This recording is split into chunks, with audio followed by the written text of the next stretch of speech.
Natumba ako. Isang araw parang pinatay ang ilaw.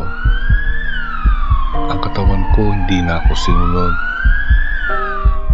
Ang dila ko may gustong sabihin, pero walang lumalabas. At sa loob-loob ko sumigaw ako. Bakit ako, Lord? Ang lakas ko noon. Kaya kong tumakbo, magsalita, magtrabaho.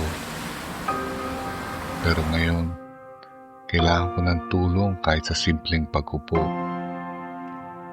Para akong batang balik sa umpisa. Nakakahiya, nakakatakot, nakakawasak. Akala ko wala nang saysay. Akala ko katapusan na ng kwento ko. Pero sa araw, habang nakatitig ako sa kisame ng ospital, may pabulong na boses sa puso ko. Hindi pa tapos ang laban mo. At dahan-dahan, nagsimula akong bumangon. Hindi madali. May araw na umiiyak ako habang nagpapagaling. May gabi na pinipilit kong intindihin ang sarili kong salita.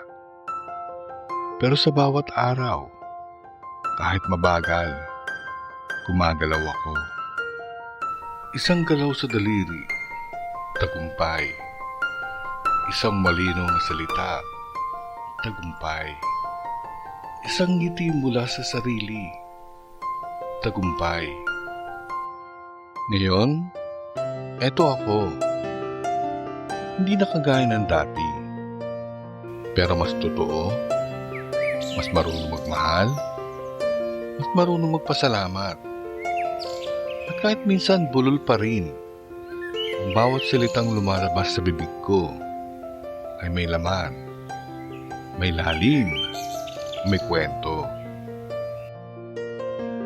Kaya kung iniisip mong hanggang dito ka na lang, pakinggan mo to.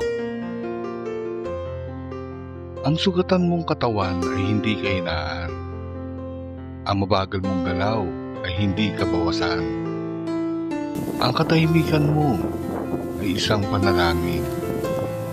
At ang buhay mo, isang himala na tuloy pa rin. Oo, natumba ako. Pero hindi ako natapos. At sa bawat takbang ko, kasama ko ang Diyos. At siya, ang lakas ko.